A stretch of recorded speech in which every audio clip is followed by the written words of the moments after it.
Bienvenue à tous et à toutes à cette nouvelle session du cours de physique de matière condensée. Donc le cours de cette année va être consacré à un certain nombre d'aspects topologiques et géométriques en physique des matériaux quantiques. En fait, la raison pour laquelle j'ai décidé de faire ce cours, c'est que depuis maintenant 10 à 15 ans, on voit émerger toute une physique qui est celle des matériaux bidimensionnels de type moiré, donc des matériaux dans lesquels il y a un désaccord de maille ou d'orientation, ce qui produit des périodicités de très grande période avec des bandes d'énergie très plates, avec toute une zoologie fascinante de phénomènes physiques, supraconductivité, effets topologiques, etc. Et au départ, j'avais pensé focaliser entièrement ce cours sur ce nouveau sujet. Et puis, en commençant à préparer, je me suis aperçu que c'était difficile de faire ce cours sans revenir à des aspects beaucoup plus fondamentaux et des aspects de base de la topologie en physique quantique. Et donc, j'ai décidé de faire un cours plus introductif et sans doute moins en prise avec les derniers développements de la recherche, mais qui reprennent des notions importantes de topologie en physique de la matière condensée. Alors évidemment, il y a les séminaires, donc les séminaires compléteront le cours avec des aspects plus contemporains. Je vais vous dire un petit peu comment j'ai pensé à ce cours. D'abord, j'ai décidé aujourd'hui de faire 2 cours, pas de séminaire, donc ça sera une séance assez intense. La raison est qu'il y a beaucoup de notions à introduire, donc je profite de ces 3 heures de cours pour pouvoir introduire ces notions. Les séminaires débuteront la semaine prochaine. Comme d'habitude, les cours sont en français, mais dans la mesure du possible, je vais m'efforcer d'écrire les choses en anglais au tableau. Les transparences sont également en anglais, de manière que le public bilingue puisse suivre peut-être un petit peu plus facilement. Et voilà un petit peu le déroulé des cours tel que je l'ai pensé. Vous verrez, c'est un programme quand même assez intense. Je ne sais pas si je vais vraiment y arriver. Donc aujourd'hui, 2 cours, un certain nombre de notions de base, puis une description de l'effet Hall quantique entier, qui est quand même une des grandes découvertes, un des grands laboratoires d'idées aussi de la physique de la fin du siècle dernier, on va dire.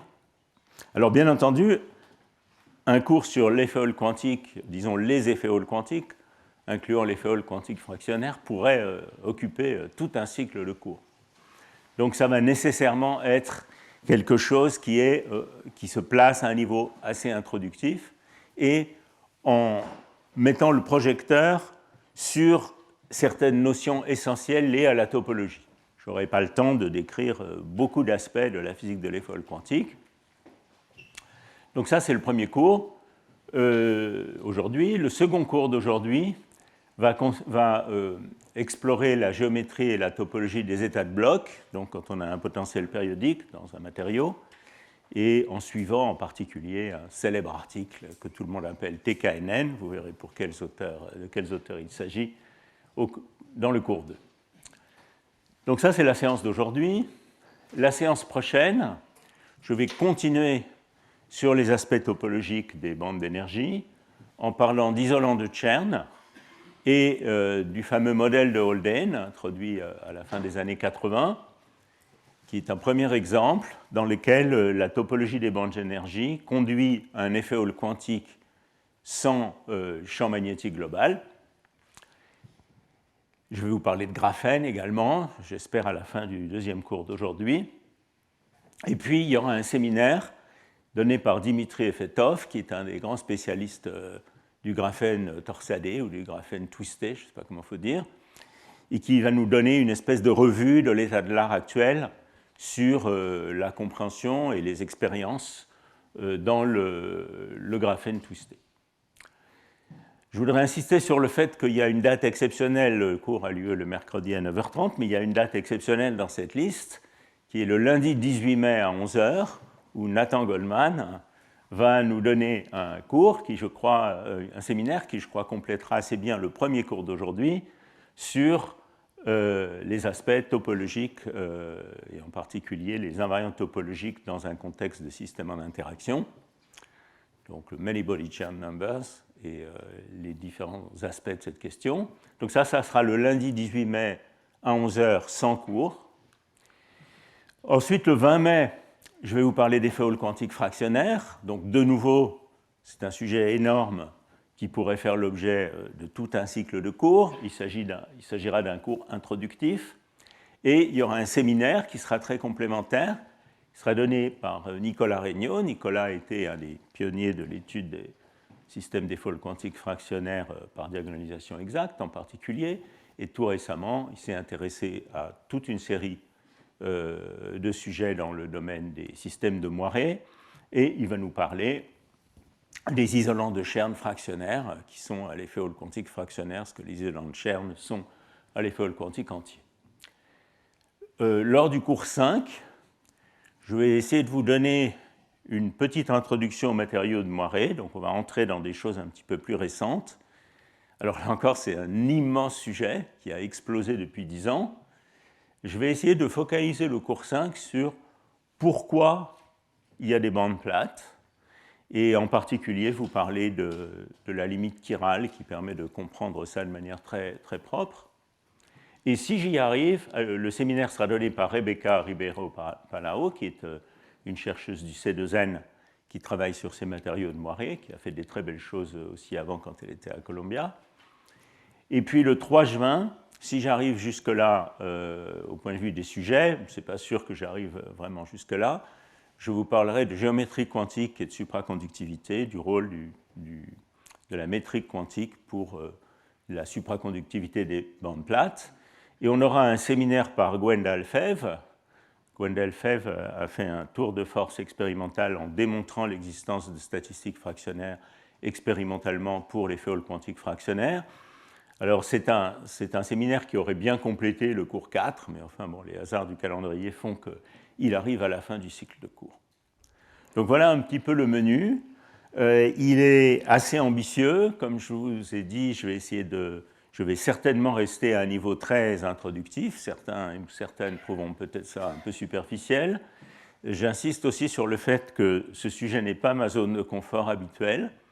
Et comme d'habitude au collège, je vois pas mal de spécialistes dans la salle, donc ça c'est la règle du jeu.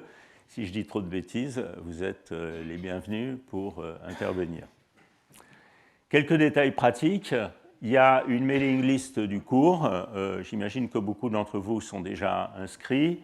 Si vous ne l'êtes pas, vous pouvez envoyer un mail à cette adresse avec la simple mention subscribe et vous serez automatiquement inscrit sur cette liste. Donc voilà pour les aspects pratiques. Alors je vais essayer de commencer par motiver ce cycle de cours en justifiant pourquoi je voudrais parler de topologie. Donc la topologie, c'est clairement imposé comme un concept central en physique de la matière condensée, je dirais depuis plus de 50 ans. Et en fait, ça commence, alors je ne vais pas faire une historique complète, mais ça commence avec la physique classique et pas de la physique quantique. Donc on peut aller chercher du côté de la classification topologique des défauts, par exemple, et bien sûr de la transition de Berezinski-Kosterlitz-Taules, prix Nobel pour Kosterlitz et Taules, qui montre le rôle clé joué par les défauts topologiques dans un certain nombre de transitions de phase. Mais la grande entrée de la topologie dans la physique quantique, c'est la découverte de l'effet Hall quantique entier dans les années 80. Et ça, c'est vraiment l'entrée des notions de topologie en physique quantique. La topologie devient essentielle pour un certain nombre de raisons. D'abord, elle explique la quantification de certaines observables, la conductance de Hall en l'occurrence, mais surtout, elle explique le fait que cette quantification soit robuste, c'est-à-dire qu'elle soit insensible à la présence de désordres, d'interactions, etc., de forme de l'échantillon, d'imperfection de l'échantillon, avec une précision extraordinaire, au point que ça a changé la métrologie, comme vous allez le voir dans quelques slides. Peut-être plus profondément encore, la topologie nous fournit une classification des phases de la matière qui n'est pas basée sur la définition d'un paramètre d'ordre local. On verra dans le cas de l'effet quantique fractionnaire qu'il y a une notion d'ordre topologique qui permet de distinguer, de caractériser certaines phases. Un autre aspect très important, c'est l'équivalence entre le centre du matériau et les bords, donc ce qui s'appelle bulk boundary correspondence. Le fait qu'il y a une topologie non triviale dans le bulk implique l'existence d'états de bord conducteurs. Et ça, c'est quelque chose qui est d'une part important pour comprendre de manière plus microscopique même la physique de l'effet quantique entier. C'est quelque chose qui est observable expérimentalement, qui a évidemment connu une heure de gloire incroyable avec les isolants topologiques, mais c'est aussi quelque chose qui se rattache à des théorèmes de mathématiques, en particulier les théorèmes de l'index, qui permettent de comprendre cette connexion entre topologie non triviale dans le bulk et état de bord protégé. Donc tout ça a des conséquences expérimentales mesurables et joue un rôle important dans la compréhension actuelle des matériaux de Moiré, d'où l'importance de revenir à ces notions de base, comme j'ai décidé de le faire dans ce cours. Alors, avant de commencer sur l'effet quantique entier, je voudrais essayer de vous donner un petit peu un parfum de qu'est-ce que c'est que la topologie. Vous en avez, j'imagine, tous et toutes fait un peu. Et comme il y a des mathématiciens et des mathématiciennes dans la salle, je vais sans doute me ridiculiser un peu en donnant une vision extrêmement, disons, high level de ce sujet. Mais enfin, point de passage obligé. Donc, qu'est-ce que c'est que la topologie en termes extrêmement généraux? Donc, les concepts topologiques, c'est une manière de regarder des variétés, par exemple, ou des espaces d'une manière plus générale, d'un point de vue global, et pas d'un point de vue local, quelquefois en mariant les aspects globaux et les aspects locaux, dans le cas de la topologie différentielle. Et l'idée, c'est de se focaliser, de caractériser les différents espaces topologiques qu'on va regarder par des invariants qui sont donc invariants sous l'effet de déformations non singulières.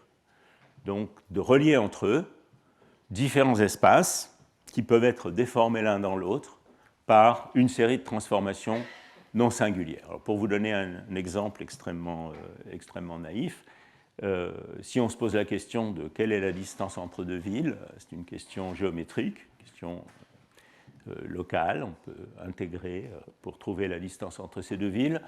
Et si on se pose la question de est-ce qu'il y a un chemin qui connecte celles sans avoir à traverser un océan, c'est une question de topologie. Vous avez tous vu ce petit film, je vais essayer de faire démarrer ici, qui déforme une mug en un donut. Ne les confondez pas pour votre petit déjeuner, mais voilà. Donc le mug et la donut sont deux surfaces qui sont de genre 1, parce qu'elles ont une poignée, et pour un topologiste, une mug et un donut sont les mêmes objets. C'est même quelquefois une définition des topologistes. C'est quelqu'un qui n'est pas capable de distinguer une mug d'un donut. Alors je vais vous donner quelques exemples un peu plus sérieux de considération d'ordre topologique. Voilà un exemple bien connu, la caractéristique de l'air. Vous prenez des polyèdres convexes en 3 dimensions et vous formez cette combinaison qui est la caractéristique de l'air, qui est le nombre de sommets moins le nombre de côtés, plus le nombre de faces. Et donc, quand vous regardez tous ces polyèdres convexes, donc depuis le tétraèdre qui a 4 sommets jusqu'à ici l'isocaèdre qui en a 12, eh bien, vous comptez tout ça et vous voyez que la caractéristique de l'air est invariante, est toujours égale à 2. Donc ça, c'est un invariant topologique des polyèdres convexes, et fondamentalement, ils nous disent que tous les polyèdres convexes sont topologiquement équivalents à une sphère, en gros. Et ceci ne s'applique pas aux polyèdres non convexes. Par exemple, ici, il y en a un qui porte un nom remarquable, que je ne vais pas me risquer à prononcer, pour lesquels la caractéristique de l'air est moins 2. et qui n'est pas topologiquement équivalent à une sphère. Alors, c'est peut-être pas très clair sur ce dessin, mais ici, le sommet, tous les vertex, tous les côtés ici se rejoignent au sommet. Donc, ils sont attachés au centre. Un autre exemple, pour cette fois des surfaces régulières de considération topologique, c'est le fameux théorème de Gauss-Bonnet. Donc, si je regarde une surface bidimensionnelle compacte, je peux regarder en chaque point de cette surface ce qu'on appelle la courbure de Ricci. C'est un tenseur qui a deux valeurs propres. Alors, je ne vais pas vous faire... encore une fois, je ne vais pas faire un cours de topologie, je suis complètement incapable. Je vais utiliser des notions de topologie quand elles deviennent utiles pour la physique. Donc, je ne vais pas vous faire un cours sur ce qu'est la courbure de Ricci. Ceux qu'on fait de la relativité générale ou de la géométrie différentielle le savent. Mais de manière très simple, si je trace deux courbes en un point d'une surface, je peux chercher la courbe qui a la courbure la plus grande et la courbe qui a la courbure la plus petite avec son signe. Donc, par exemple, ici, j'ai dessiné un cas où il y avait un point sel.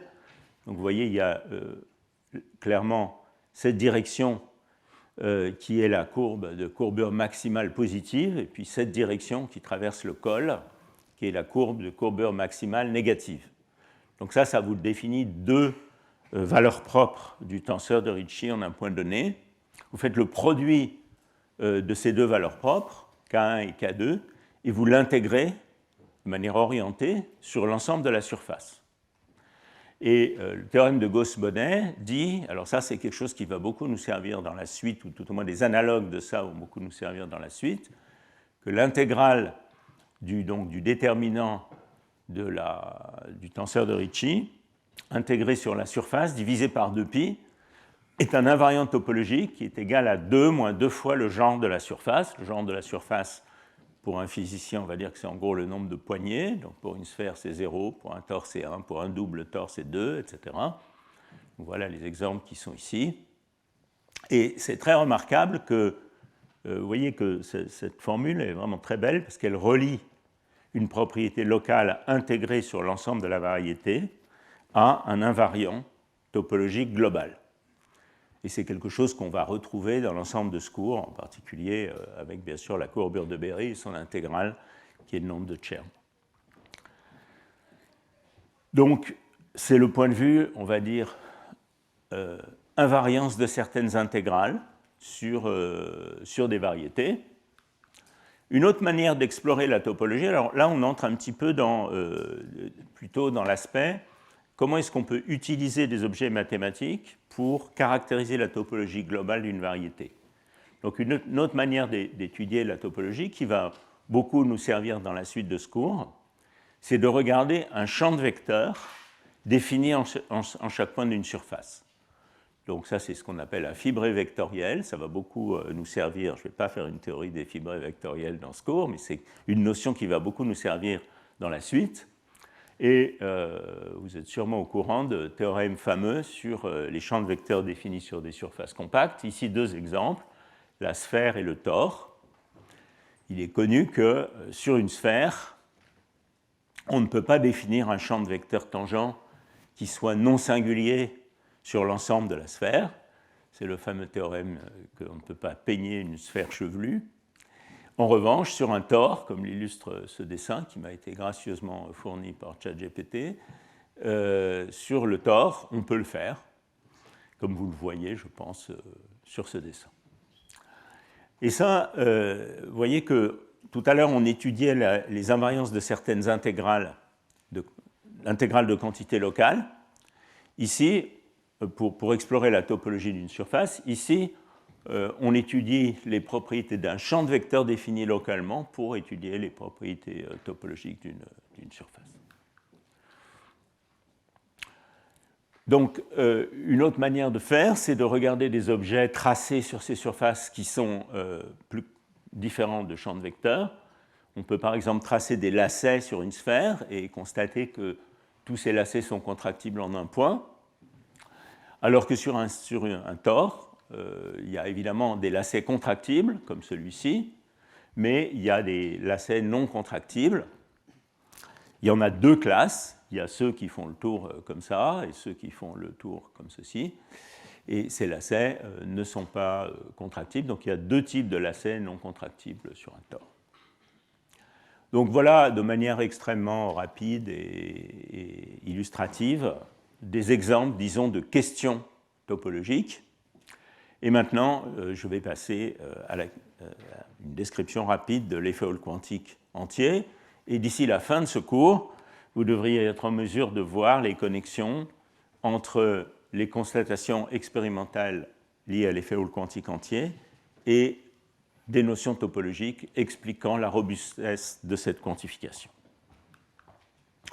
Donc l'effet Hall quantique entier. Alors la grande découverte, c'est 1980, Klaus von Kilzig, ça lui a valu très rapidement le prix Nobel. Et c'est la découverte suivante, qui est d'ailleurs une découverte qui a été réalisée en partie dans le laboratoire de haut champ magnétique de Grenoble, il faut le rappeler, dans des gaz d'électrons bidimensionnels réalisés dans des MOSFET. On applique un champ magnétique et on mesure l'effet Hall. Donc je vais venir dans les transparents suivants vous parler un petit peu d'effet Hall, d'abord classique, puis bien sûr quantique. Et la découverte, c'est que la résistance de Hall se trouve quantifiée sous forme de paliers qui, à l'époque de cette découverte, sont quantifiés de manière entière. Plus précisément, la résistance de Hall ρ xy, que je vais bientôt définir, c'est h sur e carré fois 1 sur 1 entier dans la découverte de von Kilzig, alors que la formule classique de l'effet Hall, qu'on va revoir tout de suite, c'est la résistance de Hall égale le champ magnétique sur la densité de l'électron fois la valeur absolue de la charge de l'électron. Alors, vous voyez que ces deux formules, donc la quantification entière de l'effet Hall et la formule classique, évidemment, elles coïncident dans le cas où la densité électronique est reliée au champ magnétique par cette expression ici, qui fait intervenir le champ magnétique E et H, qu'on peut reformuler en disant que le nombre total d'électrons est un nombre entier fois le flux total traversant l'échantillon divisé par le quantum de flux H sur E. Donc ces deux formules, elles ne sont pas contradictoires l'une avec l'autre. Pour qui connaît les niveaux de Landau, elles appellent tout de suite l'idée que la quantification de cet effet Hall est liée au fait qu'on a un certain nombre entier de niveaux de Landau remplis.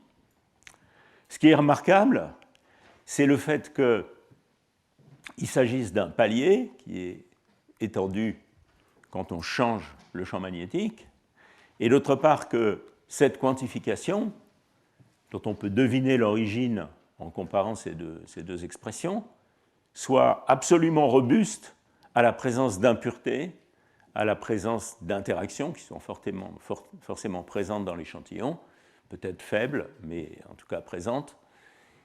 C'est ça qui est remarquable, c'est la précision de cette quantification. Et d'ailleurs, vous voyez que le titre de l'article de von Kilzig, Dorda et Pepper, c'est New Method for High Accuracy Determination of the Fine Structure Constant. Donc immédiatement, ce qui apparaît aux auteurs de cette découverte, c'est le fait que cette quantification extraordinairement précise de la conductance de Hall a des implications métrologiques. Et elle a tellement des applications métrologiques que très rapidement, elle conduit à, dans un premier temps, une redéfinition du standard de l'ohm, de l'unité de résistance. Alors la situation a un petit peu changé depuis les années 80, en fait depuis le début du XXIe siècle, puisque, je ne sais pas si vous savez ça, mais depuis 2019, le système international est basé sur une convention pour H, la constante de Planck, et E, la charge de l'électron. Donc la constante de Planck, c'est ça, il n'y a plus de décimale après, c'est exactement ça. Et la charge de l'électron, c'est exactement ça. Voilà, ça c'est le système international. Et du coup, la constante de von Kilzig, H sur E2, c'est quand même très beau d'avoir une constante en physique. Donc von Kilzig a une constante, H sur E2, qui est la résistance de Hall au plateau entier nu égale 1. Je l'ai appelé P ici, mais c'est nu. est aussi exact et constitue une définition de l'ohm. Vous divisez ces deux nombres l'un par l'autre, vous obtenez celui-ci, donc 25 kiloohms en gros, avec plein de décimales. Toutes ces décimales sont exactes parce que ces deux choses sont exactes, et c'est ça la définition de la constante de von Klinsink. Donc, on peut dire que les dispositifs d'effet Hall quantique entiers servent à maintenir les standards de l'ohm actuellement. Et il y a par exemple au NIST, et j'imagine dans pas mal d'autres endroits de métrologie dans le monde, des dispositifs gaz d'électrons 2D qui fonctionnent en permanence pour monitorer la constante de von Klinsink. Alors l'histoire évidemment de l'effet Hall quantique ne s'arrête pas là, puisque assez rapidement, en analysant, en faisant des expériences au laboratoire Bell Labs sur des gaz d'électrons plus propres, Sturmer et Tsui découvrent d'autres paliers. Et ces autres paliers ne sont pas quantifiés avec un entier, mais avec une fraction. Donc ici, vous voyez, je crois que j'ai tiré ce graphe expérimental de la conférence Nobel de Dan Tsui. Donc vous voyez la résistance de Hall en fonction du champ magnétique. Donc ça c'est bien, c'est un échantillon sur lequel il y a beaucoup de paliers. Et donc vous voyez un certain nombre de paliers entiers, comme celui-là, 1, 2, etc. Mais vous voyez aussi des paliers fractionnaires, comme par exemple celui-là, 2 tiers. Et ce graphe, il représente la conductance de Hall et la conductance ρxx. Et vous voyez que là, plus exactement, la résistance de Hall est la résistance ρxx. Et vous voyez que chaque fois qu'il y a un palier, à une très bonne précision, ρxx s'annule. Ce qui, évidemment, fait aussi penser à un transport non dissipatif protégé par un gap, ce qui est cohérent avec l'idée que, dans le cas de l'effet Hall quantique entier, on remplit complètement un niveau de Landau, mais la présence d'un gap dans le cas de l'effet Hall quantique fractionnaire est simplement le fait que ce soit fractionnaire a été très surprenant lors de la découverte de l'effet Hall quantique fractionnaire. Donc ça, c'est quelque chose dont je parlerai au cours 4. Donc pour résumer, un certain nombre de questions qui sont des questions troublantes et qui ont troublé tout le monde après la découverte de l'effet Hall quantique entier. Pourquoi un plateau étendu? Pourquoi une quantification de la résistance de Hall aussi robuste vis-à-vis de la géométrie de l'échantillon, du désordre des interactions? Et toutes ces questions trouvent en gros leur réponse dans la constatation, enfin, quand on réalise que la conductance de Hall est un invariant topologique du système. Donc ça va être le but de la suite de ce cours. J'ai 1 heure pour en gros vous montrer ça. Alors pour faire ça, on va revenir aux bases. D'abord, je vais très rapidement sur ce slide vous rappeler l'effet Hall quantique, l'effet Hall classique. Alors j'ai fait un choix en fait dans ce cours, c'est de faire au tableau, il va y avoir beaucoup de choses au tableau, de faire au tableau en gros tout ce qui est au cœur du cours, donc les aspects topologiques sont détaillés au tableau. En revanche, tout ce qui est, je dirais, du domaine de choses qu'on sait en physique par ailleurs, je vais le résumer sur des slides. Et donc, je suppose que vous êtes familier avec l'effet Hall quantique, l'effet Hall dans sa version classique, mais je vous rappelle quand même les bases sur ces slides. Donc, dans l'effet Hall classique, on considère un morceau de conducteur, on lui applique, disons que ça c'est la direction X, on lui applique un champ électrique pour faire passer un courant, et en même temps, perpendiculairement à l'échantillon, on applique un champ magnétique. Alors, comme les trajectoires en présence d'un champ magnétique sont courbées, il va y avoir accumulation de charges sur les bords de l'échantillon. Donc ici, il va y avoir une augmentation de la densité électronique sur ce bord, et puis un déficit de densité électronique ou une accumulation de trous sur l'autre bord. Ça va être un régime transitoire. Et puis, au bout d'un certain temps, évidemment, comme on ne peut pas avoir de courant qui sort comme ça, au bout d'un certain temps, ce qui va se passer, c'est que le champ électrique induit par cette polarisation de charge sur les deux bords va compenser le mouvement biaisé des électrons vers les bords, de manière à conserver un courant selon X. Et ça va nous relier la conductance de Hall au champ magnétique appliqué. Donc pour comprendre ça, il suffit d'écrire une petite équation semi-classique à la Drude. Donc on va écrire par exemple que l'accélération d'un électron,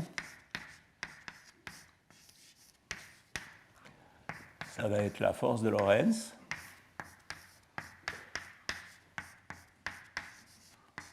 je commence par mettre des flèches sur les vecteurs, mais assez rapidement je pense qu'elles vont disparaître. Et puis disons une force de friction avec un certain temps caractéristique de collision tau proportionnel à la vitesse. Et le régime stationnaire, c'est dvdt égale 0. Donc ces deux équations, ça vous donne une équation pour le régime stationnaire qui est décomposée ici en composantes, donc selon x et selon y. Et vous voyez que pour assurer qu'il n'y a pas de courant transverse dans cette géométrie, il faut qu'il y ait une relation entre le champ électrique ou la tension de Hall selon la direction y et le courant selon la direction x. Et c'est ça qui définit la résistance de Hall, ρxy, c'est le rapport du champ électrique transverse divisé par le courant longitudinal, à un signe près. Et vous voyez à travers cette équation, puisque J c'est moins NeV, où N est la densité d'électrons, vous voyez que ça me dit que ρxy, c'est le champ magnétique divisé par la densité d'électrons, divisé par la valeur absolue de la charge de l'électron. Alors, cette formule, elle est remarquable en elle-même, puisque vous voyez que le temps de diffusion des porteurs, le temps de scattering des porteurs a complètement disparu. Et l'effet Hall est une manière standard en physique des semi-conducteurs d'estimer la densité de porteurs dans l'échantillon, indépendamment de la présence d'impuretés ou d'interactions. Alors évidemment, pour des systèmes plus complexes, là c'est un gaz d'électrons 2D très simple, pour des systèmes plus complexes, avec des bandes d'énergie, etc., cette formule devient plus compliquée. Mais pour un gaz d'électrons 2D, elle sert à déterminer la densité d'électrons dans l'échantillon. En revanche, évidemment, si vous regardez l'autre composante de cette équation, celle selon x, vous trouvez la formule de Drude classique, la conductivité, ici ρxx, c'est m sur n2 tau, et elle dépend, elle, du taux de dissipation. Alors, quelques remarques de plus sur cet effet Hall. Donc, de manière générale, s'il y a un champ selon x, un champ selon y, la conductivité est définie par un tenseur de conductivité qui relie les courants aux conductivités, donc sigma xx, sigma yy. Il y a une relation de Onsager qui relie sigma xy et sigma yx. Et je peux réécrire ce tenseur de conductivité sur une forme qui est quelquefois utile, qui est que le tenseur de conductivité ρ, c'est 1 sur la conductivité de Drude, donc la conductivité de Drude, ça va être n2 tau sur m,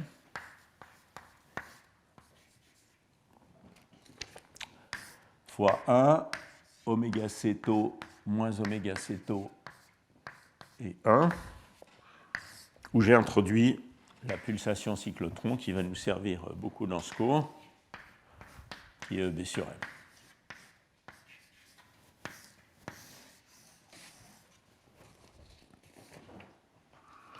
Il y a une limite qui est intéressante, qui est la limite tau tend vers l'infini. Donc disons la limite où il n'y aurait pas de collision, pas de dissipation. Alors vous voyez que dans cette limite, l'inversion de la matrice de conductivité, elle est assez intéressante parce qu'elle vous dit que ρxx, c'est sigma xx sur sigma xx carré moins sigma xy, sigma yx. Et donc en présence d'une conductivité de Hall, on peut avoir simultanément ρxx égale 0 et sigma xx égale 0. Ça demande un tout petit peu de réflexion pour se familiariser avec cette idée. Donc dans cette limite, le tenseur de conductivité, c'est 0 sigma xy moins sigma xy 0, avec également rho xx égale sigma xx égale 0. Et dans cette limite, le transport est purement transverse. Jx, c'est sigma xy, ey. Jy, c'est moins sigma xy, ex. Donc les courants sont perpendiculaires au champ magnétique appliqué. Donc voilà en gros tout ce que je vais avoir besoin de dire sur les l'effet classique, chose très, très bien connue. Et maintenant, on va passer à l'effet quantique. Et la première chose à faire, puisqu'il y a de manière assez évidente l'idée qu'on remplit les niveaux de Landau, c'est de faire des rappels sur les niveaux de Landau. Donc là, je vais en faire une partie au tableau, mais je vais quand même mettre les notions essentielles au tableau. Donc, pour parler de niveau de Landau, donc maintenant on regarde le problème classique de Landau, qui est quels sont les niveaux d'énergie en présence d'un champ magnétique dans un échantillon. Donc, quelques rappels. Je vais en faire une partie au tableau, mais je vous mets quelques notions essentielles ici. Donc d'abord, il y a des quantités importantes à définir. Donc la pulsation cyclotron, EB sur M, on l'a déjà vu. La longueur magnétique, qui est racine de h bar sur EB, on va voir ça dans un instant, et le quantum de flux h sur E. Alors pour vous donner un petit peu une idée des ordres de grandeur, pour un champ magnétique d'un Tesla, le oméga c c'est 1,76 Hz, et L, la longueur magnétique, c'est de l'ordre d'une dizaine de nanomètres. Alors comme vous le savez, je pense tous et toutes, les niveaux de Landau sont quantifiés en unités de h bar oméga c, où oméga c est la pulsation cyclotron, sous la forme de n plus 1,5 h bar oméga c, parce qu'il y a un oscillateur harmonique qui se cache là-dedans, et chaque niveau de Landau a une dégénérescence macroscopique, et ça c'est la notion essentielle, c'est-à-dire qu'il y a une infinité d'états dans la limite d'un grand système. On a un niveau complètement plat, mais avec une densité macroscopique de dégénérescence. Le nombre d'états dans un échantillon de surface A, alors j'ai appelé dans tout ce cours la surface A et pas S, parce que S, ça peut être l'élément de longueur dans une courbe, donc je ne veux pas le confondre avec A. Donc j'ai fait cet anglicisme. Le nombre d'états, c'est le flux total traversant l'échantillon divisé par le quantum de flux. Je vais vous montrer ça au tableau dans quelques instants. De sorte que la dégénérescence du niveau de Landau par unité de surface, c'est le champ magnétique divisé par le quantum de flux. Et vous voyez que dans ce contexte, le facteur de remplissage, qu'on peut définir comme le nombre d'électrons divisé par le nombre d'états, c'est la densité électronique 2D. Donc si je divise simplement par la surface, ici, c'est la densité électronique de mon gaz divisée par la dégénérescence par unité de surface. Et c'est quelque chose qui s'exprime de manière intuitive comme directement lié au nombre de quantum de flux qui traverse l'échantillon. Et ça me dit aussi que ce filling factor, il est égal à la densité électronique fois une surface caractéristique qui est en gros la taille occupée par chaque état quantique dans mon niveau de Landau infiniment dégénéré qui occupe une place 2πL2. Donc c'est différentes manières de regarder le facteur de remplissage qui sont utiles. Alors, donc je vais quand même vous faire redériver les niveaux de Landau au tableau assez vite, parce que c'est important. Il y a deux manières, enfin il y a pas mal, autant de manières que vous avez de choix de jauge, mais il y a deux choix de jauge qui sont très habituels. L'un qui est la jauge de Landau, qui est une jauge dissymétrique. Donc dans la jauge de Landau, on met le potentiel vecteur dont dérive le champ magnétique selon la direction Y, et le potentiel vecteur varie linéairement en X. Dans ce cas-là, évidemment, on a invariance par translation selon Y, donc on a un moment conservé selon Y, ce qui n'est pas le cas selon X. Et les fonctions d'onde ont une tête dissymétrique, elles sont une onde plane dans la direction Y, puisqu'il y a l'invariance par translation, fois une fonction d'onde de l'oscillateur harmonique, centrée autour d'un guiding center, disons, qui est proportionnel au moment selon la direction Y fois le carré de la longueur magnétique. Alors moi personnellement, j'aime pas beaucoup la jauge de Landau, elle n'est pas très symétrique, donc ce que je vais vous faire au tableau, c'est la jauge symétrique où on met le potentiel vecteur à la fois selon l'x et y avec un potentiel vecteur qui est b sur 2 moins y x0. Et je vais maintenant vous montrer rapidement au tableau cette chose magnifique que si je regarde le niveau de Landau le plus bas, donc celui avec n égale 0, eh bien, toute fonction analytique f de z fois le facteur exponentiel moins un module de z2 sur 4L2 est un état propre. Donc on va faire ça au tableau un peu vite parce que c'est quand même des choses, on va dire, classiques. Donc, niveau de Landau dans la jauge symétrique.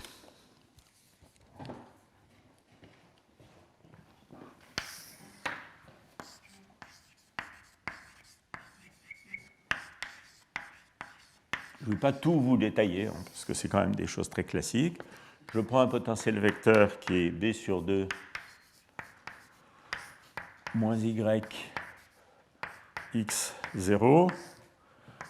Le champ magnétique qui est le rotationnel de A va être selon Z. Et l'hamiltonien du système, donc hamiltonien à un corps, pour un électron de masse m, c'est 1 sur 2m, fois substitution de Peierls pour P moins QA, moins EB sur 2 Y au carré, plus PY plus EB sur 2 X au carré. Voilà mon hamiltonien. Alors vous voyez que l'impulsion généralisée pi, c'est P moins QA. J'utilise toujours des conventions où la charge de l'électron Q est moins E. Ça dépend un peu des livres, mais je trouve ça plus commode. Donc ça devient P plus EA. Et on regarde l'algèbre des impulsions généralisées pi. Donc cette algèbre, c'est pi x, pi y. Vous pouvez facilement calculer pi x, pi y. Je ne vous fais pas le calcul en détail. En utilisant les règles de commutation de x et de p, vous trouvez que pi x, pi y, c'est moins i h bar EB. Et vous pouvez diagonaliser cet hamiltonien en introduisant un opérateur de création A, qui est 1 sur racine de 2 h bar EB fois pi x moins i pi y, et son collègue A croix, qui est juste la même chose avec plus. Et quand vous calculez tout ça, vous trouvez que H, l'hamiltonien que j'ai écrit, en utilisant les règles de commutation, c'est égal à 1 sur 2 h bar EB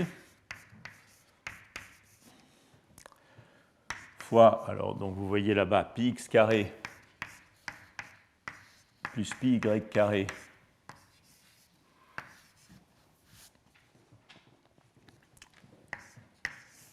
et par ailleurs, A croix A,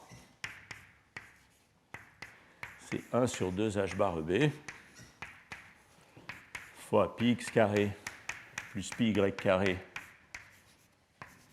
moins i fois le commutateur de pi x et pi y. Mon pi devient de plus en plus petit au fur et à mesure que j'écris. Et ce terme ici vaut moins h bar EB, de sorte que finalement l'hamiltonien du système devient h bar oméga c, A croix A plus 1,5, d'où niveau de Landau, En, h bar oméga c, n plus 1,5.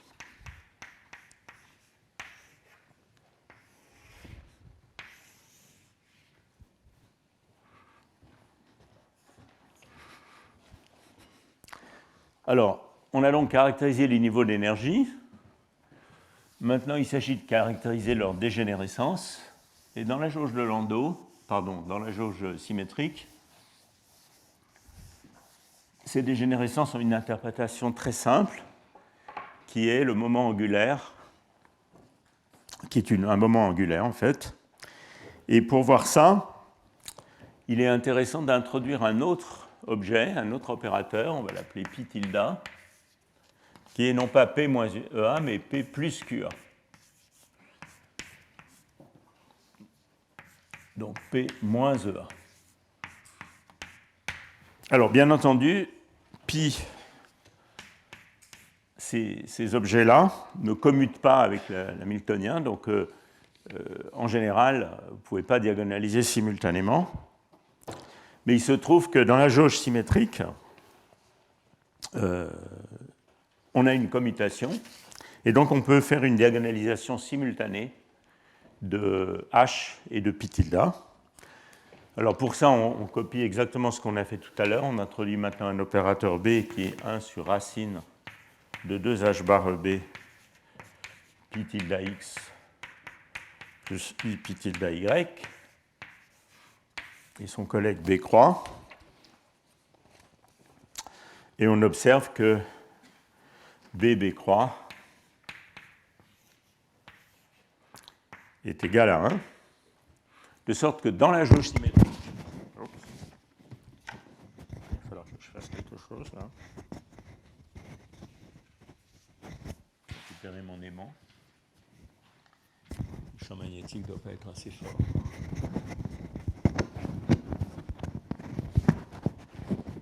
Voilà, vous m'entendez encore? Oui. Donc, dans la jauge symétrique, les états propres sont des états propres qui sont des tours en A croix et en B croix. Donc, c'est des états du type A croix n sur racine de factoriel n, B croix m sur racine de factoriel n. Et donc, vous voyez que si je fixe par exemple n égale 0, qui est le premier niveau de Landau, la dégénérescence consiste à augmenter m, et on va la compter dans quelques instants. Alors, comment est-ce que je vais compter ça? Je vais d'abord dériver une forme un peu plus générale, un peu plus explicite des fonctions d'onde.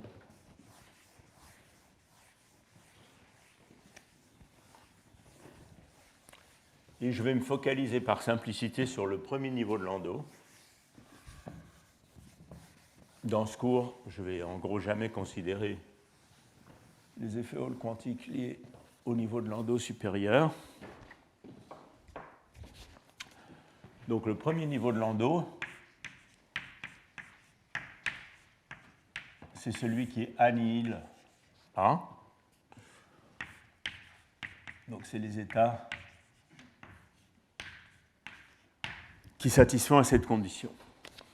Alors cette condition, elle peut être convertie en une équation différentielle.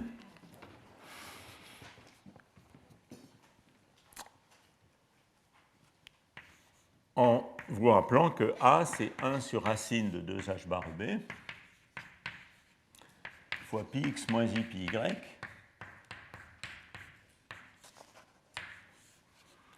Cette expression, c'est cette racine fois px moins I pi py plus E ax moins I ay.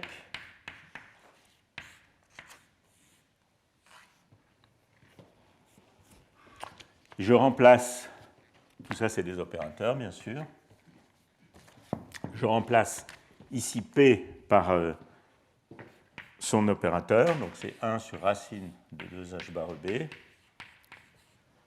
fois P c'est H bar sur I gradient, d'accord?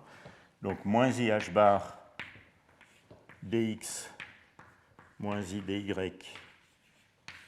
dx, par souci de compacité, c'est d sur dx, moins I moins EB sur 2 I x moins y. Donc là, j'ai utilisé l'expression du potentiel vecteur dans la jauge symétrique. Et vous voyez qu'il devient très naturel d'introduire une coordonnée complexe dans le plan 2D, z, que je vais choisir comme x moins y. Donc il est utile d'introduire le plan complexe. Alors, petit intermezzo, si je considère une fonction f qui va dépendre de z et de son complexe conjugué. Donc, une fonction f qui dépend de x moins y et de x plus y, en prenant les dérivés de cette fonction, vous pouvez facilement vérifier que dxf, c'est dz plus dz bar f, et dx et dyf, c'est moins i dzf plus i dz bar f. De sorte que le dx moins i dy qui est ici,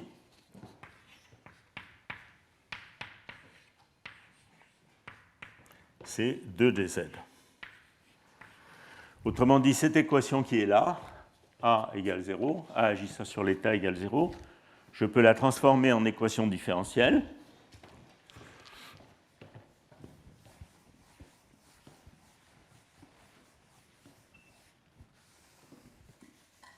Et cette équation différentielle, en réexprimant la racine carrée qui est là-bas, et en mettant les choses de manière sans dimension, elle devient L dz bar f plus 1 sur 4L, où L est la longueur magnétique qui est là-haut, fois ZF égale 0,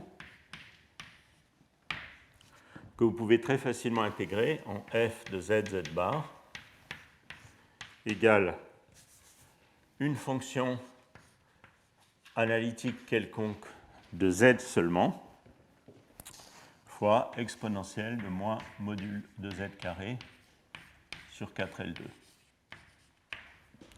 Donc ça, c'est la solution générale d'un état propre dans le premier niveau de Landau. Et vous voyez que la beauté de la chose, c'est que toute fonction analytique, vous pouvez mettre ici n'importe quelle fonction analytique qui ne dépend que de la coordonnée z, et vous avez un état propre du problème. Alors, évidemment, une base commode, c'est celle qui diagonalise B croix B. Donc, c'est des états du type z puissance m. Alors, on peut les normaliser, on peut, disons, z sur L puissance m pour mettre les choses sans dimension, moins module carré de z sur 4L2, avec une normalisation ici qui est compliquée et que je n'écris pas. Et il est facile de voir, en minimisant, en faisant passer ça dans l'exponentielle et en minimisant l'argument, qu'en gros, il s'agit d'un état qui est localisé sur une couronne de rayon L, plus précisément de rayon racine de 2mL. Donc vous voyez que la taille de la fonction d'onde, la distance à laquelle pique la fonction d'onde, augmente avec ce moment cinétique m. Et pour compter le nombre d'états dans le système, donc on va l'appeler n curly comme ça, le nombre d'états dans le système, c'est simplement la somme sur tous les m tels que m soit plus petit que le rayon maximal où on peut aller, hein, qui va donc être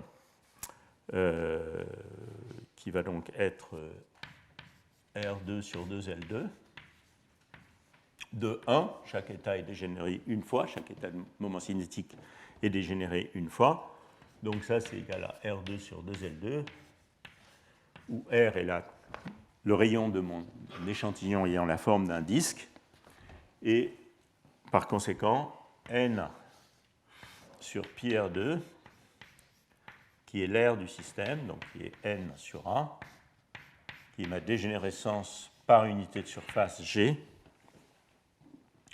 est égal à 1 sur 2πL2.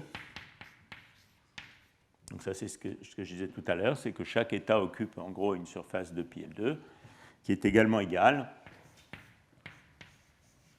au champ magnétique exprimé en unité du quantum de flux phi0 égale h sur E. Vous voyez que le nombre d'états, c'est le flux total dans l'échantillon en unité du nombre du quantum de flux. Bon, alors, je ne vais pas arriver à tenir le rythme que j'avais prévu, bien entendu. Donc maintenant, on a les niveaux de Landau. On a cette idée que l'effet quantique entier se produit quand on a un nombre entier de niveaux de Landau remplis. Ça correspond bien, avec tout ce que j'ai raconté là, au fait que le facteur de remplissage est entier. Et ce qu'on veut, c'est relier ça à une notion topologique. Alors pour faire ça, il va me falloir 3 ingrédients. Le premier ingrédient, c'est une expression générale de la conductivité pour un système quantique. Et ça, c'est la formule de Kubo. Donc encore une fois, le point de vue que je suis dans ce cours, c'est de ne pas dériver de manière détaillée tout ce qui n'est pas directement lié aux notions topologiques. Donc, je vais vous demander d'accepter la formule de Kubo et la réponse linéaire. Je vais y consacrer un slide. Le deuxième ingrédient, ça va être de placer le système sur une variété qui est commode pour analyser le système. En l'occurrence, ça va être regarder les folles quantiques sur un tor. Alors, pour un système de grand volume, le système sur lequel, la géométrie du système sur lequel on regarde, j'ai le droit de regarder le système sur un tor. Pour les numériciens, ça voudrait dire regarder le système avec des conditions doublement périodiques au bord. Et le troisième ingrédient, ça va être de réaliser que la conductance de Hall est reliée à un invariant topologique. Donc la conductance de Hall que j'ai exprimée en termes de la formule de Kubo va être reliée à un invariant topologique des fonctions d'onde sur ce tor. Donc c'est un peu ce programme que je voudrais dérouler maintenant. Alors cette interprétation topologique de l'effet Hall quantique entier, c'est quelque chose qui a une histoire qui est un peu contournée en réalité. Le premier article qui relie un invariant topologique à la conductance de Hall, c'est l'article de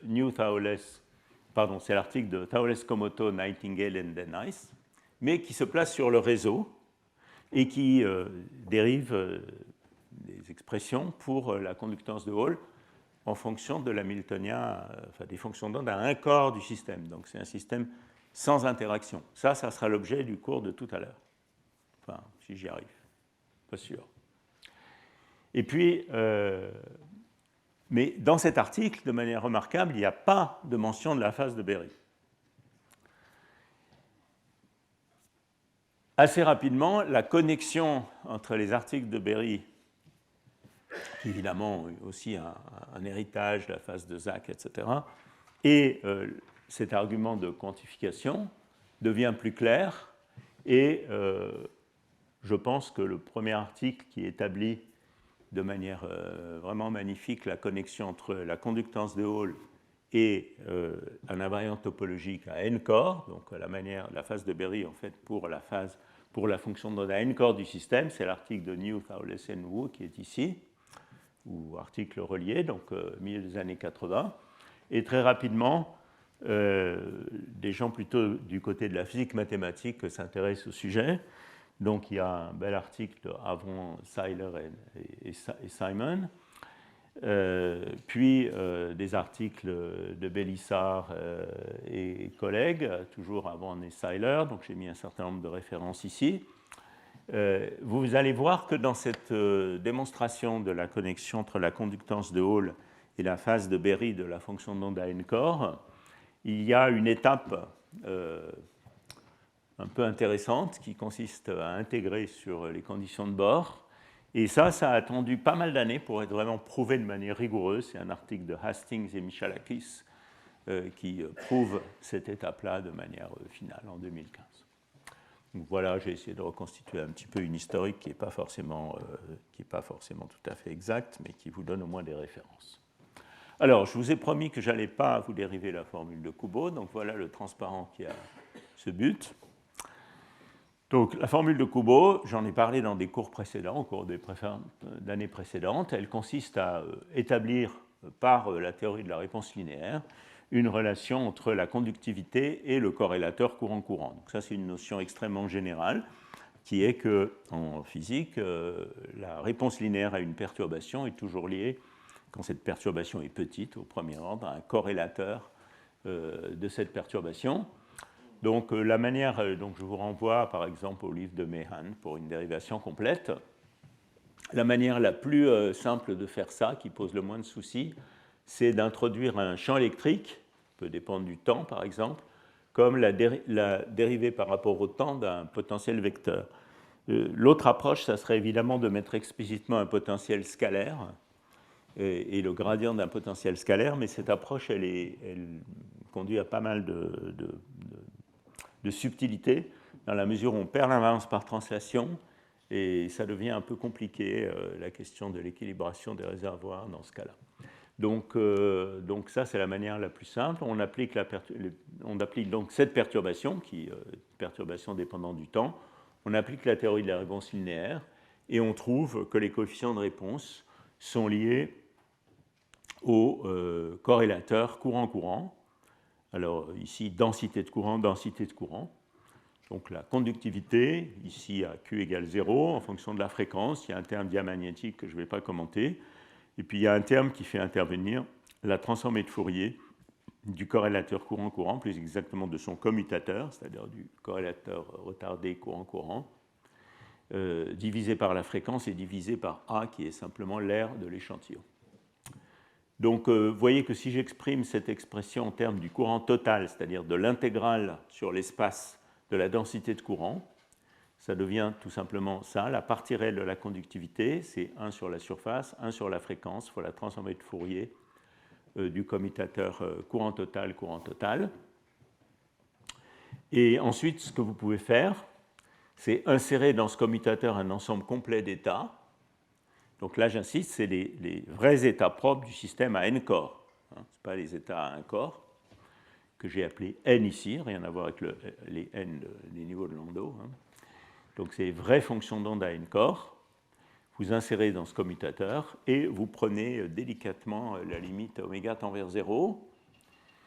J'ai des notes là-dessus que je mettrai sur le site web, où tout ça est détaillé. Et ce que vous obtenez finalement, c'est cette expression, où la conductance de Hall est égale à cette forme antisymétrique des éléments de matrice du courant. Donc ici, c'est une notation un peu compacte où J0n, c'est ψ0 l'état fondamental, c'est l'élément de matrice du courant pris entre l'état fondamental et un autre état excité, divisé par le carré du dénominateur d'énergie. Voilà, donc ça, c'est une expression complètement générale de la conductance de Hall pour un système qui peut avoir des interactions, des impuretés, en termes des états à n corps du système. Et je n'ai pas l'intention de vous le démontrer plus en détail que cette description un peu high level. Donc je vous réfère aux notes de cours qui seront sur le site. Donc on va considérer cette formule comme acquise. Et je voudrais également préciser quelques notations qui ont une certaine importance pour ne pas trop se perdre dans les facteurs. Donc voilà quelques précisions sur la manière dont les courants sont définis et leurs dimensions. Donc j'ai parlé plusieurs fois de la densité de courant. Donc, la densité de courant, ça va être la charge de l'électron fois la vitesse fois la densité de porteur par unité de surface. Donc en dimension d, ça serait par unité de volume, et c'est quelque chose qui a cette dimension d'une charge électrique fois L puissance 1 moins d, puisqu'il y a un L ici, un L puissance moins d ici, divisé par un temps. Je peux considérer le courant total, qui est l'intégrale de cette quantité sur l'ensemble du système, qui a maintenant cette dimension, il n'y a plus de L puissance d. Je peux considérer l'intensité qui traverse une surface perpendiculaire, ou pas perpendiculaire, mais enfin disons transverse à la direction du courant, Donc là, on intègre sur d-1 direction, donc ça acquiert cette dimension-là. Donc évidemment, c'est une charge électrique par un temps, hein, c'est des ampères, l'intensité de courant. Et du coup, la conductivité est définie comme la relation linéaire entre la densité de courant et le champ électrique.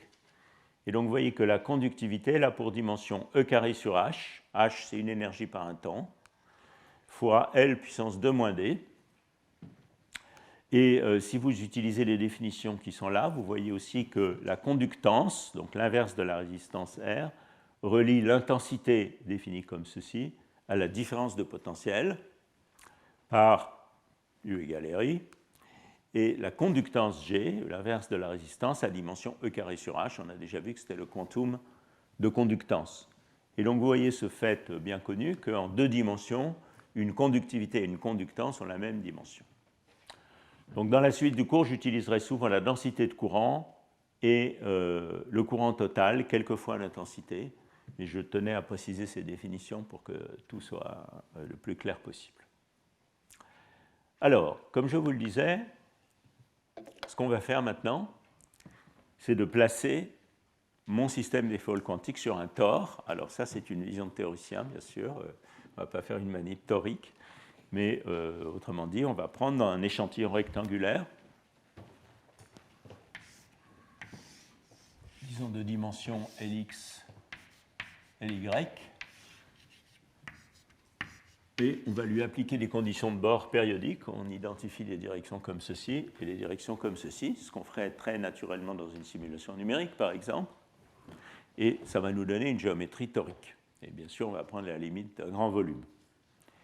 Alors, pour faire ça, il y a quelques subtilités que je ne vais pas non plus vraiment détailler parce que je n'ai pas trop le temps. Mais en fait, pour que ce problème soit bien défini, il faut que le flux total qui traverse cet échantillon rectangulaire soit un nombre entier du nombre de quantums de flux. Sinon, on a des problèmes avec les conditions au bord. Donc, vous voyez que ça me définit un tor dans l'espace des paramètres. Et on peut voir, si vous voulez, les angles sur ce tor comme étant le rapport du flux selon x. Alors je vais insérer un flux dans la... J'ai dit tout à l'heure qu'un tor, ça avait deux cycles, les cycles comme ça et les cycles comme ça. Donc je vais insérer un flux dans ces deux cycles. Celui qui est comme ça, je l'appelle phi x. Celui qui est comme ça, il va s'appeler phi y. Et ça me définit deux angles qui sont 2π fois phi x en unité du quantum de flux et 2π fois phi y en unité du quantum de flux. Ça va être la géométrie qu'on va considérer. Et le but du jeu, ça va être de relier la formule de Kubo à l'expression d'une quantité qui est la phase de Berry, enfin qui est reliée à la courbure de Berry des fonctions d'onde sur ce tor, des fonctions d'onde à n corps, des vraies fonctions d'onde du système. Alors j'ai prononcé le mot fatidique, qui est le mot courbure de Berry. Et donc, le reste des 20 minutes de ce cours va être consacré à définir ce qu'est la phase de Berry, la connexion de Berry et la courbure de Berry. Et ça va être au tableau.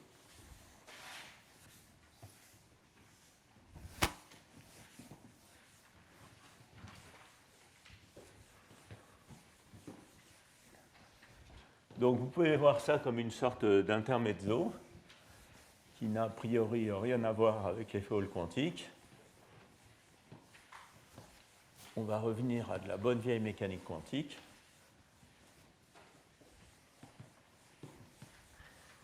Et la connexion entre les deux devrait apparaître vers la fin du cours.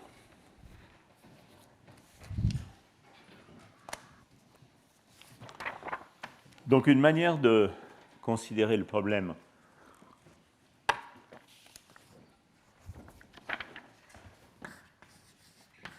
de la phase de Berry,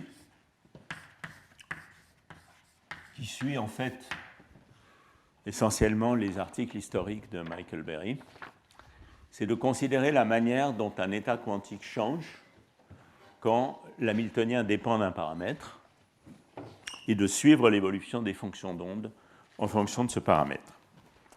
Donc on va considérer donc Berry phase, Berry connection, les courbures de Berry.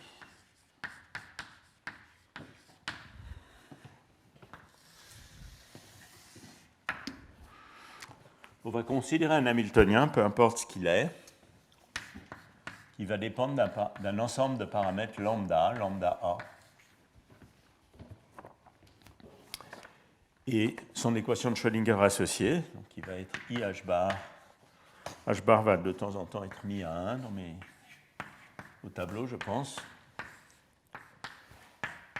Donc H dépend de lambda.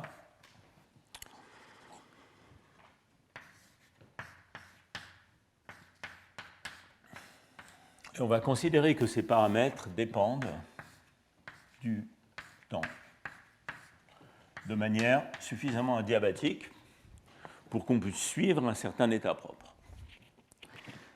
Alors évidemment, quand on suit un certain état propre, la question est de savoir comment on suit sa phase. Et donc on va se donner pour chaque valeur du temps, on va se donner un état quantique de référence dont on va fixer la phase.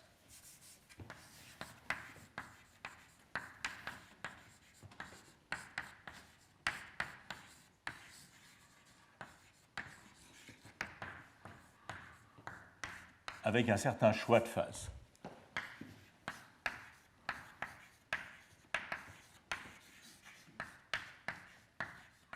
Et cet état quantique de référence, je vais l'appeler n de lambda.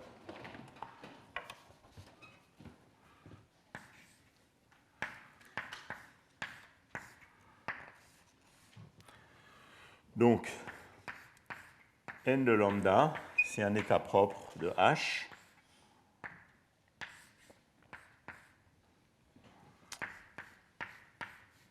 Avec une énergie En et un choix de phase donné. Donc je suppose que je vais avoir une évolution adiabatique du système où je peux suivre un état propre donné, donc ça suppose qu'il n'y a pas de croisement de niveau.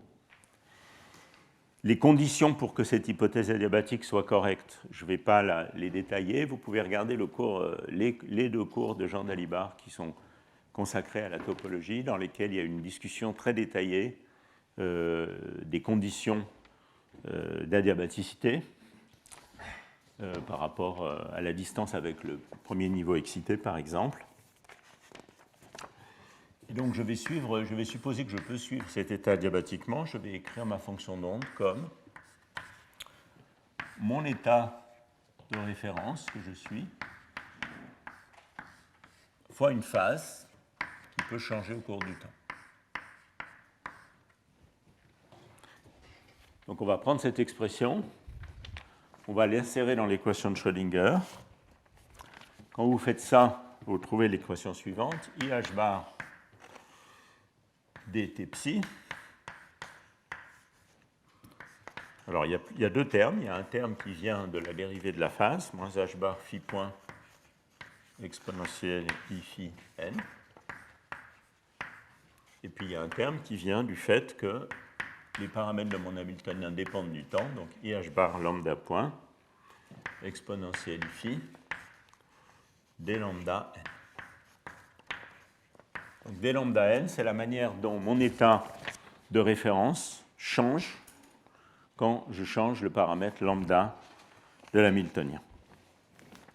Et on va projeter cette expression sur n.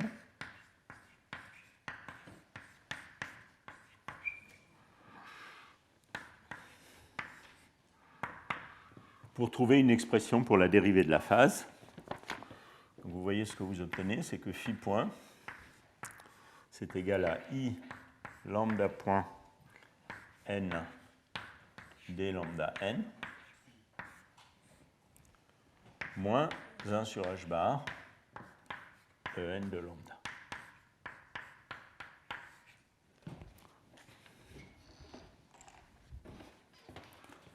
Donc ça, c'est l'expression clé qui me donne l'évolution de la phase avec le temps.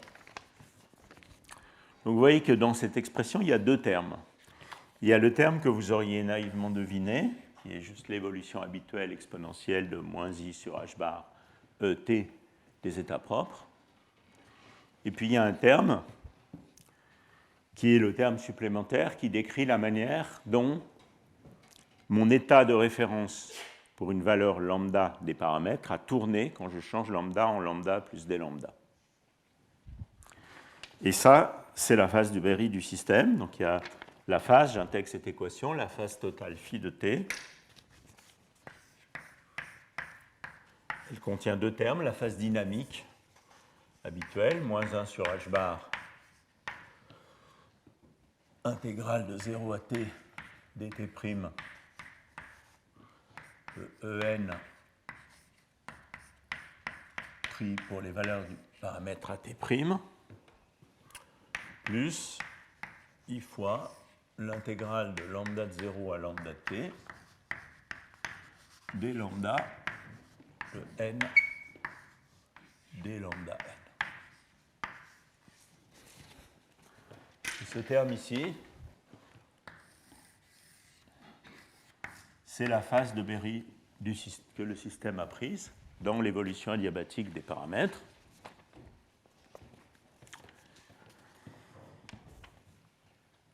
Et en particulier, vous voyez que je peux considérer un contour fermé d'évolution. Donc si je fais une certaine évolution de mes paramètres et que je reviens à la même valeur, le système a pris une phase globale qui n'est pas nulle, qui est l'intégrale sur ce contour fermé. Donc pour une évolution sur un contour C, disons, qui va être I fois l'intégrale sur C d lambda de n dn sur d lambda.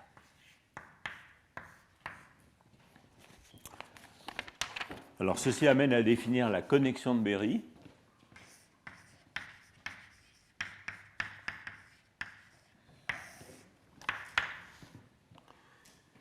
Pour chaque composante des paramètres lambda A indice A de lambda, qui va être I n pris pour lambda dn sur d lambda 1. Et cette connexion de Berry, vous pouvez la voir comme un potentiel vecteur dans l'espace des paramètres. Donc vous avez votre espace des paramètres, et cette connexion de Berry vous dit comment les états propres changent quand on change, comment la phase des états propres change quand on change les paramètres de manière infinitésimale. Mais en termes peut-être de physicien, vous pouvez le voir comme un potentiel vecteur dans l'espace des paramètres. Évidemment, on peut faire une chose qui est de changer notre référence pour les états n, puisqu'ils sont définis à une phase près. On pourrait par exemple faire un changement de phase oméga de lambda de n. Et si vous insérez cette expression dans celle-ci, vous voyez que ça change la connexion de Berry par une pure transformation de jauge, la dérivée de mon changement de phase oméga.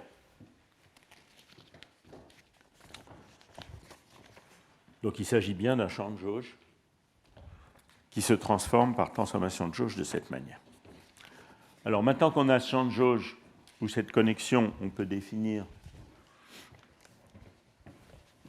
les champs associés, si vous voulez, qui est la courbure de Berry, qui est un tenseur.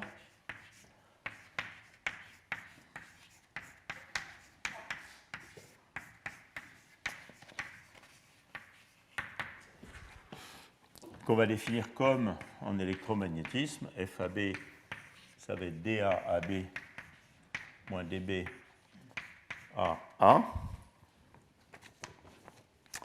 Et si vous insérez l'expression qui est là-bas, vous allez trouver que FAB, c'est moins 2I, je peux l'écrire comme moins 2 fois la partie imaginaire de DAN dBn, le produit scalaire entre les deux dérivés des états de référence dans un changement infinitésimal des paramètres. Alors, pour ceux qui aiment un peu la géométrie différentielle, clairement, ça, c'est une forme différentielle de degré 1. Donc, on peut former somme sur 1 de AA d lambda A, qui va être dA. Et ça, c'est une forme différentielle de degré 2, qui est antisymétrique. Donc, somme sur AB, peut-être avec un demi de FAB d lambda. Alors, vous voyez que pour définir correctement cette forme différentielle, il faut avoir un élément infinitésimal ici qui est antisymétrique. Donc en pratique, ça va vouloir dire que quand on va intégrer la courbure de Berry sur une surface, il faut orienter l'élément d'intégration selon, par exemple, la normale extérieure. Parce qu'évidemment, si vous intégrez naïvement d lambda, cette forme est antisymétrique, cette forme est symétrique, vous allez trouver 0. Alors, quelle est la bonne... donc là, j'ai dérivé la phase de Berry en suivant à peu près, disons, les arguments historiques de Berry. Quel est en fait le formalisme mathématique sous-jacent? Donc vous voyez qu'en fait, le formalisme mathématique sous-jacent, c'est que pour chaque point de ma surface dans l'espace des paramètres, on a défini un espace vectoriel d'état. Je vais essayer de faire un petit dessin. Donc imaginez que mes paramètres lambda varient sur une certaine surface. En un point donné de cette surface, j'ai défini un espace vectoriel à une dimension qui est généré par mon état propre n en ce point.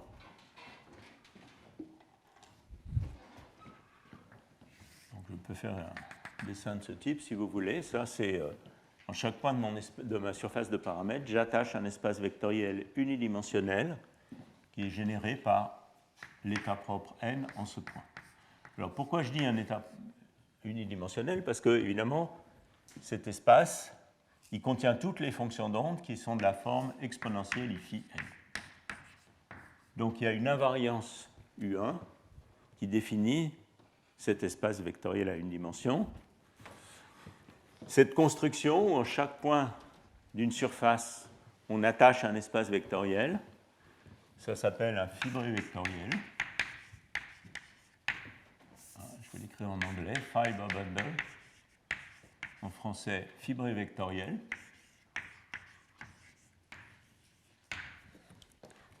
Et ça, c'est la fibre. Donc, en l'occurrence, c'est un fibré vectoriel U1. Ça, c'est la fibre. Et cette fibre se déplace pour chaque point de la surface d'une nouvelle fibre.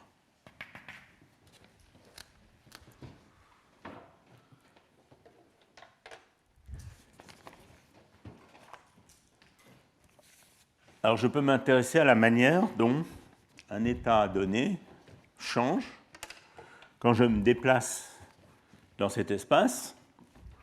Et vous voyez qu'un état donné, je peux décomposer son changement de la manière suivante.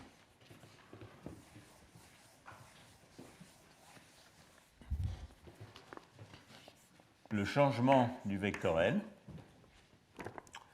il a une composante qui est parallèle à la fibre, qui est n dn. Donc je prends le changement dn, je le projette sur n. Et puis il a un changement qui est perpendiculaire à la fibre. Donc je mets le projecteur qui m'enlève de la fibre, dn.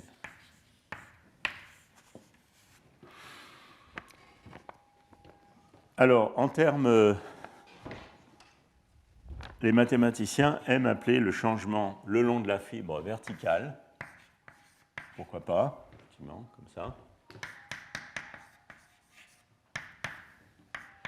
Et le changement perpendiculaire à la fibre horizontale.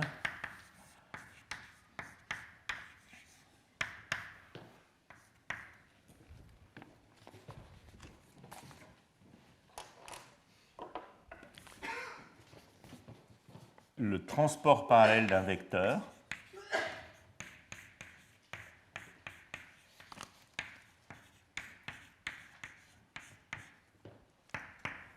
c'est la condition que le changement est purement horizontal, c'est-à-dire purement perpendiculaire à la fibre. Donc ça, c'est un peu confusionnant. Vous pourriez penser qu'on appelle transport parallèle le transport parallèlement à la fibre. Ben non, c'est l'inverse.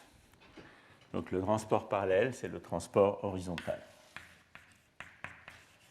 Donc qu'est-ce que ça veut dire qu'un vecteur est transporté parallèlement quand on se promène sur cette surface? Ça veut dire que on repère uniquement le changement intrinsèque de ce vecteur et pas la torsion qui serait liée à un changement de phase du vecteur le long de sa fibre. Donc vous pouvez voir ça par analogie, mais qui peut être un peu confusionnante aussi, comme le transport parallèle d'un vecteur sur une sphère, en imposant que quand vous transportez ce vecteur, il n'y ait pas de torsion du repère tangent qui se promène le long du vecteur, mais que le repère se transporte purement parallèlement, sans torsion. Bon, voilà, donc le bon formalisme de tout ça, c'est celui d'un fibré vectoriel, en l'occurrence un fibré vectoriel U1. Et ce fibré vectoriel peut avoir une topologie triviale ou non. Et c'est ça que la courbure de Berry va nous permettre de caractériser. Alors, je voudrais insister sur le fait qu'ici, ce qu'on a fait, c'est qu'on a défini ce fibré vectoriel en prenant en chaque point une fibre qui est cette fibre U1 définie par un changement de phase. Vous pourriez aussi considérer le fibré complet, où en chaque point, vous considérez l'espace de Hilbert complet du problème. Et ça, comme on va le voir dans le cours suivant, c'est toujours un espace topologique trivial. En revanche, si vous avez un espace où la fibre est associée à un état propre, donné en un point donné des paramètres, là, il peut y avoir une topologie non triviale. On va le relier au fait que au cours suivant, que quand on somme la courbure de Berry sur toutes les bandes d'énergie d'un système, on trouve nécessairement 0.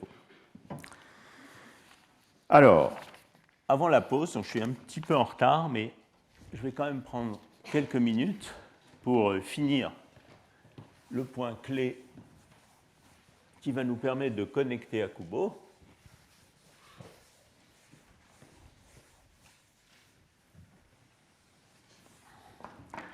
Qui est d'exprimer la courbure de Berry, le tenseur de courbure de Berry qui est là, en termes des états propres du système.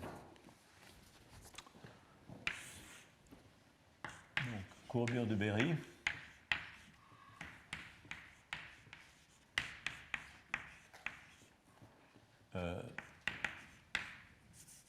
Decomposed over states.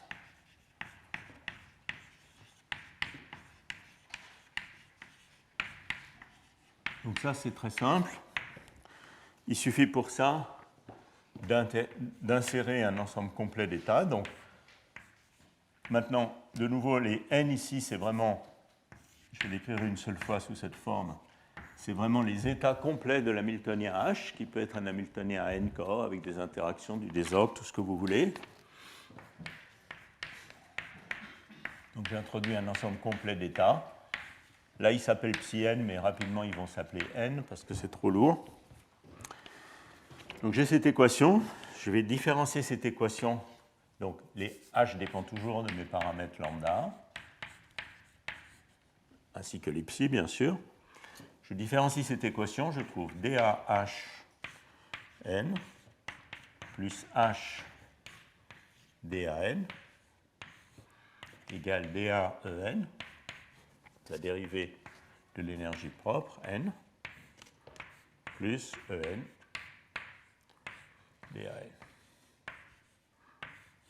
Maintenant, je vais projeter cette équation sur le vecteur n. Et je trouve que la relation bien connue que la variation de l'énergie au premier ordre, c'est l'élément de matrice de la perturbation dans l'état considéré, théorie de perturbation au premier ordre. Et maintenant, je vais projeter cette équation sur les autres états propres différents de n, donc m différent de n. Et je trouve quoi? Je trouve En moins Em. Vous voyez ici, si je mets M, je fais sortir Em. En moins Em fois M dAn égale M dAh n, de sorte que, finalement, M dAn pour M différent de n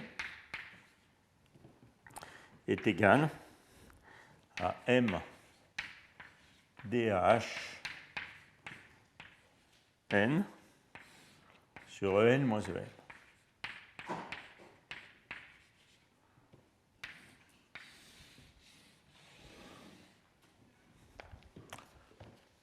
Donc ça, c'est la manière dont l'état propre n a changé. Et il se décompose sur tous les états m différents de n. Alors, une petite remarque à ce propos-là. Quand je fais de la théorie de perturbation au premier ordre, je regarde le changement d'un vecteur propre n en n plus delta n. Et ce vecteur propre, théorie de perturbation au premier ordre, il se décompose, c'est ce que je viens de redériver là, sur tous les autres états du système. Je suppose qu'il n'y a pas de dégénérescence. M, changement de l'hamiltonien n, sur En moins Em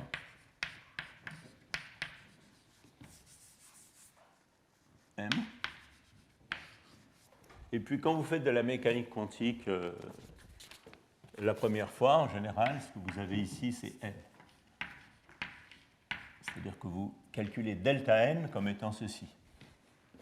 Et en réalité, ici, il y a une phase. C'est-à-dire qu'on peut avoir un changement de la phase du vecteur propre quand on applique une perturbation au premier ordre à l'hamiltonien. Et c'est précisément ce changement qui est encodé dans la phase de Berry. Donc la formule générale de la théorie de perturbation au premier ordre, c'est ça, avec la possibilité d'un changement de phase. Alors maintenant, on a presque fini, donc on a établi ces expressions. Et vous voyez que je peux prendre l'expression qui est ici, insérer un ensemble complet d'états, donc écrire ça comme moins 2 fois la partie imaginaire somme sur M de DAN M DAN, M dBn. Utiliser les expressions qui sont là-bas pour finalement obtenir une expression de la courbure de Berry décomposée sur les états. Donc, courbure de Berry, le tenseur de courbure de Berry pour l'état considéré n. En insérant les expressions dans celle-ci, j'obtiens I, somme sur M différent de n, de n dAh m, m dBh n moins son symétrique, divisé par En moins Em au carré. Et au miracle, ça commence fortement à ressembler à la formule de Kubo de tout à l'heure. On finira après la pause. Quelques remarques sur cette expression. D'abord, vous voyez que c'est un tenseur clairement antisymétrique. Bon. La chose importante à remarquer, c'est que la courbure de Berry devient grande quand un des états M qui est ici s'approche dangereusement de l'état N considéré. Donc, dans tous les exemples qu'on va voir dans la suite, par exemple dans le graphène avec une masse et modèle de Holden, etc., la courbure de Berry est concentrée sur les endroits où il y a des quasi-dégénérescences de niveau. Donc voilà l'expression de la courbure de Berry de manière très générale, décomposée sur les états propres du système. Et après la pause, on va fermer la boucle et directement relier ça à la formule de Kubo pour sigma xy et en déduire la quantification, la robustesse de la quantification de sigma xy. Voilà, on reprend à 25, comme ça j'aurai quelques minutes de plus.